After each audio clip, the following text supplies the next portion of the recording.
Midcast эмчийн зөвлөгөө. За харалт гэдэг бол ерөөсөө тархил гэмтсэн гэсэн.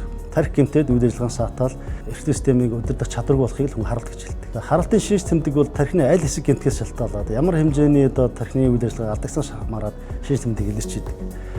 Энгийн хүчтэй толгой өвтгөөс эхлээд тэнцвэр алдагдах, нүүр ам мөрөх, хэл яриад дөлтөрхөөс эхлээд нэг талан сулрах, цаашдаа ухаан алдах, бүр ямар ч тусламж үзүүлэх боломжгүй нас барах хүртэл илэрж байгаа шинж харалтын шинж тэмдэг гэж нэрлэдэг. За харалт болоход хүн хамгийн гол нь даралтаа үзэх шаардлагатай. Даралт нь буурсан байхад зарим хүмүүс одоо миний даралт ихсэн мэн гэж ойлгоод аав ээж ах дүү ойр очны хүмүүс имийг аваад уучдаг. Тэгтэл нэг даралт нь буурсан байдаг. Өшөө борломын байдлаа муутгаж тэр хүн хүнд байдалд орно. Ухаан алдах хүртэл хүнд байдалд ордог. Тийм учраас ямар нэгэн имийг таамгаар ууж өрдөө болохгүй. Тэгэхээр даралт нь ихсэн байна уу багсан байна. Энэ хоёроос болж эмчилгээний асуудал шал өөр юм. Эндгийн тусламж нь ч өөр асуудал яригдана. Одоо манайхан их буруу ойлголт гэдэг. Харангуут одоо арх өгдөг. Энэ бол хамгийн буруу ойлголт.